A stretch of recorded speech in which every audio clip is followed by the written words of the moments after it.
Okay, video 3, inductive strength and fallacies of induction, and let's get rolling.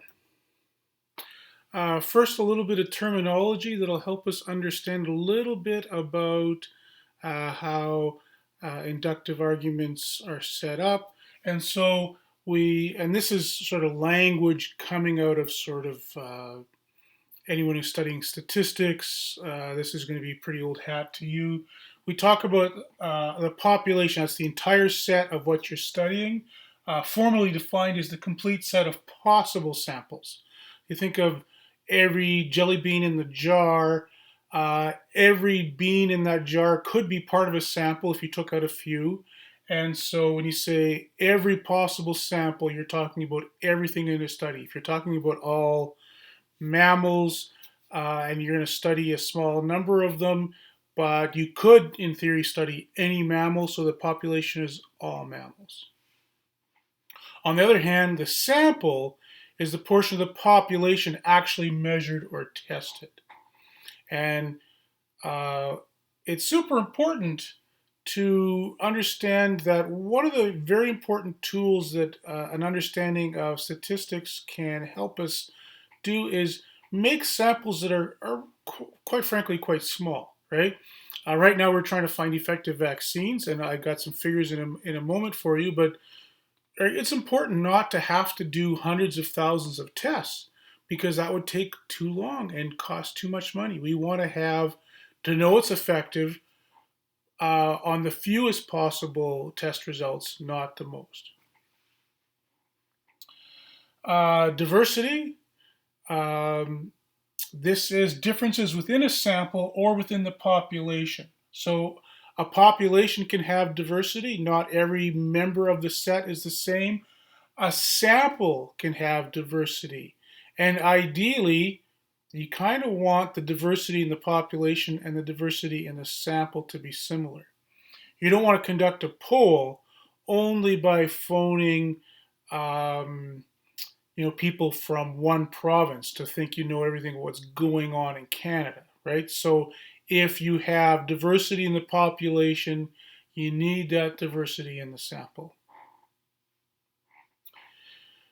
I remember a few years ago, back in the before times when we had live classes, and there was a student who was trying to recruit some classmates to participate in a food study for one of her other courses. And after some discussion, it turned out that they really only wanted male subjects because that made the study simpler. And, we challenged the student on that a little bit, and she thought, yeah, that's not great. Uh, and because let's face it, the population of humans is about 50-50. And if you're only studying the males, who's, as he said, well, their metabolism is more well understood and more stable. Maybe so, but I think if you're leaving out half of your population, that's a big problem. And what essentially induction is doing then is taking information about the sample and attributing that to the population overall. So you have this relatively large total set, and your sample is meant to be uh, an indicator of what's going on with the whole population. So, what makes a strong inductive argument? Now, remember, inductive arguments are never going to be conclusive. Inductive arguments can always be overturned by new evidence. You get one more piece of evidence, you might say, well, I guess we were wrong all along. All that being said, typically you want to avoid, if you want a strong argument, you don't want to go crazy in your conclusion, right? And so you'll see scientists typically are quite modest in what they claim. They don't say this vaccine's perfect, it solves every problem for everyone. They'll say 95% effective. And that could be subject to change based on further information, right? So just to illustrate this, suppose that we were looking at a report on school policy, and we want to think, well, which would make the strongest possible argument? So this is not an argument. These are four possible conclusions. Conclusion one, some schools need reform. That seems pretty modest. All schools need some reform. Okay, so now we're talking about every single school now. All schools need reform. We're not even modifying the reform, right? And then all schools should be burned to the ground. Well, you would have to have incredibly strong evidence to justify these very strong conclusions. Whereas if you back off on this, on the boldness of your conclusion, the argument itself will be more reasonable. And here's an example of someone who always goes for the boldest possible conclusion, right? Here's Trump saying, he's speaking about the virus here. We have it totally under control. It's one person coming in from China and we have it under control. It's going to be just fine. And of course, that was a while ago and not true, right? And so, this is sort of a characteristic of Mr. Trump, that he always draws these, I'm the not just a popular president, I'm the most popular, I'm the least racist. He always goes for the strongest possible claim. And as a critical thinker, we should recognize, wait a minute, right? For that strong a claim, your evidence would have to be unbelievable, right? Whereas if he'd say, I try not to be racist, or I'm only racist some of the time, or we sort of have it under control, that would be better. When we look at sample sizes, the proportion of the sample to the population increases the strength. As the size of the sample increases, the strength of the argument increases, okay? So that, flipping back to this little pie chart here, right? As this sample got to become a larger portion of the overall population, the chances of it being representative are better, right? So if you sample, and let's remember, we're trying to keep hasty generalization to be something we want to avoid, and yet we're taking not a complete picture here. So obviously taking only a single instance is, sample of one from the population, not enough. A sample of 100% of the population, too much work. We want to have some balance there. As the diversity of the sample increases, the strength of the argument increases, right? Now, this is not a math course. We're not going to get into the math of adequacy here, right? So that's why you take stats, and you should take stats, and I hope this is why they tell you what you're learning in stats is. That you want to calculate, the minimum sample size, because time is money, and lab fees aren't cheap, right? So you want to know what's the smallest sample we would need to have useful results. And we would also want to pay attention to making sure that our sample is representative, right? So by increasing the diversity, we assume that there is diversity in the population. We need at least that much diversity in our sample. So looking at a study, this is the headline from a couple days ago, where they report the vaccine is 90% effective. Look at the sample size, 43,000 and some odd participants. Now, as far as I can tell, half of those got the vaccine and half did not. And they have 42% having diverse backgrounds. Now, they didn't get into the details on that. But I would hope that means, gender, race, economic indicators, regions of the country. There'd be lots of, you're trying to have some diversity here, because we're trying to design, remember what we're trying to do is get a vaccine that's for the entire population of humans, right? All 7 billion of us, right? 40,000 is a very small proportion of that. If all of those were the, you know, genetically related people from some small island somewhere, boy, that would probably not be great. So that leads us into attaching names to the what happens when an argument isn't adequate. So there's a couple inductive fallacies um, that we're going to talk about. Bias statistics and inadequate sample size is how we're going to describe these. Um, so bias statistics is when the sample used in the premise doesn't represent the population of the conclusion. And inadequate sample size really is just uh, a better description of what we called earlier in the course hasty generalization. So, a couple examples. A few years ago, the folks in this is actually quite a while ago now.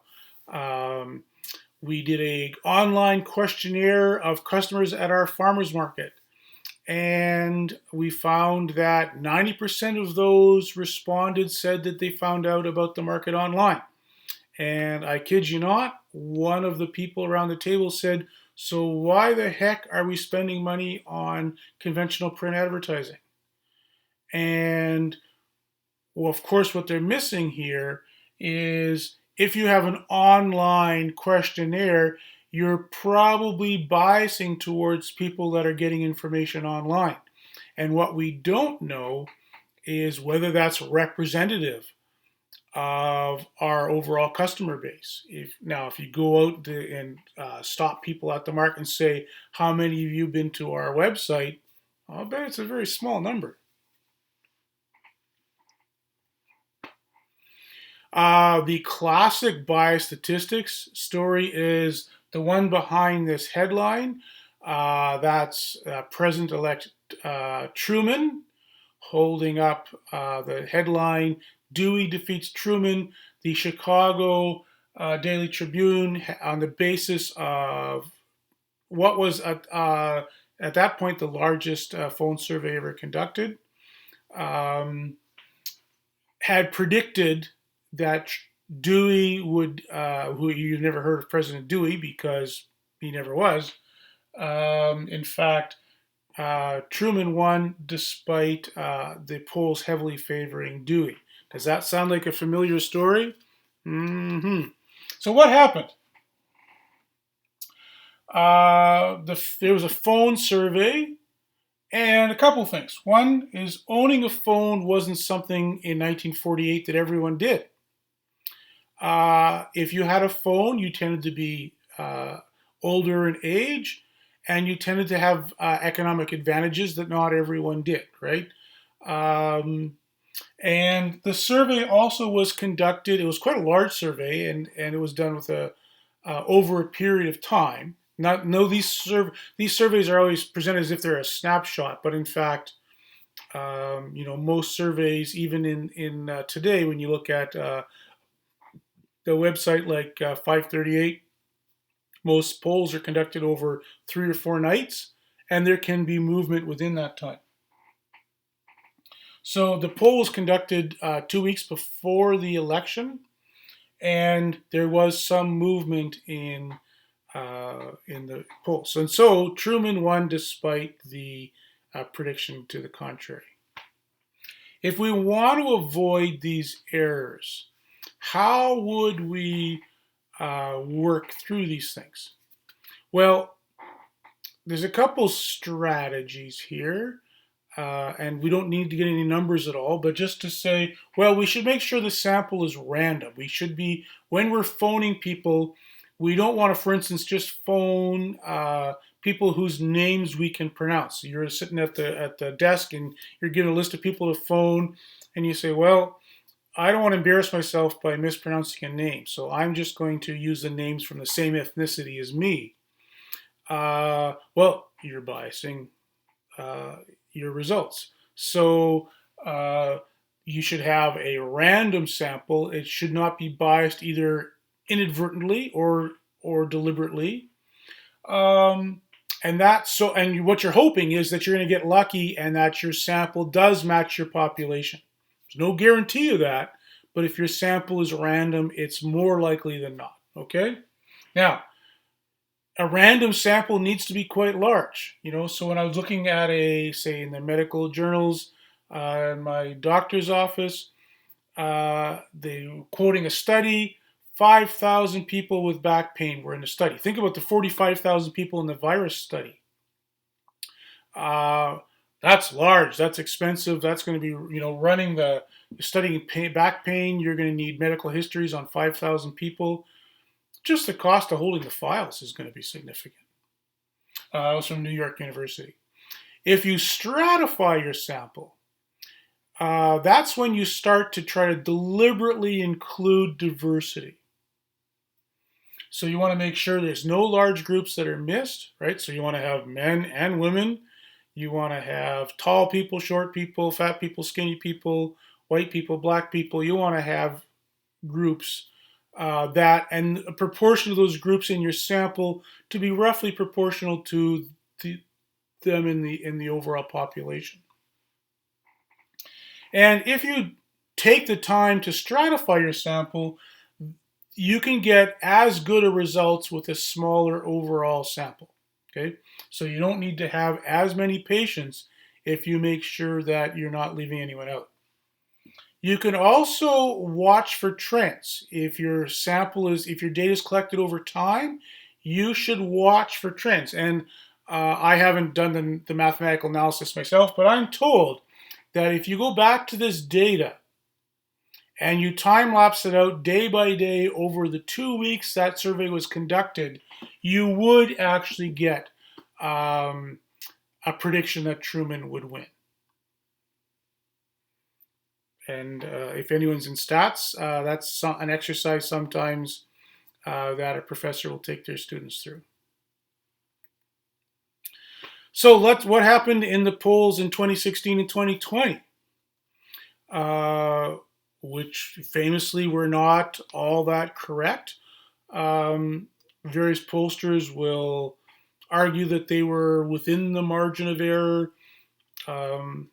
but yet did not predict the outcomes that they were meant to predict. Right. So what happened there? And at least part of what happened is there's an implicit bias or an unintentional bias in the fact that some people don't answer surveys, and of the people that and Nate Silver, who runs the 538 website, on his podcast, he said that only about 4% of people that are called will respond to the survey. And so it's a very small number. He said when polling first started, it was typically 40%. Right when that Truman, I'll bet the number of people who responded to that survey was very high. Right? Well, this is a new thing. This is interesting. We got nothing better to do to talk on the phone. Today, only about 4% of people called will give information. Now, suppose that of that 4%, people who have a particular political inclination are even more unlikely to respond. So, and that's what they think is happening. When they say voters are shy, they don't mean that they're introverts who tend to hide at home in their closets. What they mean is they don't answer polls. And so the surveys tend to not represent a particular group as well as they would wish, right? And those pollsters are actually already trying to factor that in. What they're essentially trying to do is measure how many people are going to be reluctant interviewees and skew the survey in that way. They obviously didn't skew it enough, and so we get results that are other than what was predicted.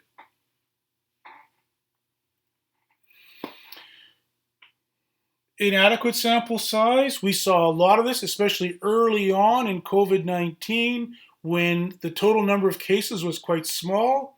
We've seen how our thinking about this disease has changed as the total number of cases has grown and we start to have statistically meaningful medical information. We know a lot more now than we did early on. An enormous amount of that is just due to the total number of cases. When it was a new disease, there was a time when only a few dozen people around the world had this thing. We didn't know much about it. The sample size now, unfortunately, is terribly more than adequate. We also get sample size problems just in the way we interact in our lives, right? So think about there's 7 billion people on Earth. How many people have you talked to? And if you've taken stats, calculate the statistical meaningfulness of that, right? So we're like 1,000 over 7 billion. That's not many, right? So our impression of what other people are thinking is based on an extremely small sample, right? We talk about our information bubbles. You're talking about a very small number of people as a proportion of any population, whether it be Canada, whether it be the world, whether it be even the city of Winnipeg. And those bubbles tend to both be small and also biased towards people that are like us rather than not. And whether they are, fellow students, they're people who are from our same communities. So we have typically in our information bubbles, we have both bias and inadequacy in the sample. And so we get these weird, those anti-maskers in Steinbeck probably thought everybody thinks like they do. Wearing a mask is a crazy thing. Everyone we know thinks this is a bad idea, is probably what they were thinking. The bubble they're in helps them think that makes sense.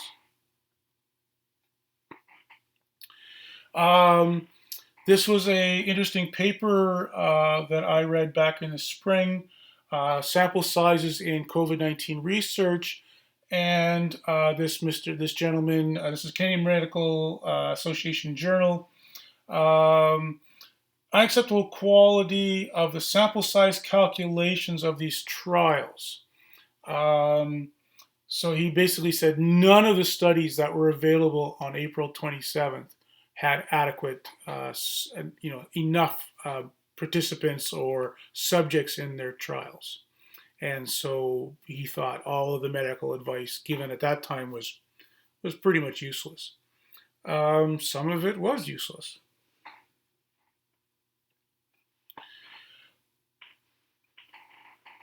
And this epidemiologist, I think he's from the University of California, Southern California, UCLA Davis, I think, in March. Now, he predicted a 0.03% mortality and an infection rate of 1%, which would lead to 10,000 deaths in the US population. And it's a pretty interesting study. I'd encourage you to look at it. He basically says don't worry, it's going to be fine. Well, now we don't think he was right. I hate to tell you, John. But in his paper, he says we really don't have a lot of data here, and he made his prediction based on the infection rates of the population of cruise ship passengers, I guess. And I think he also included the staff.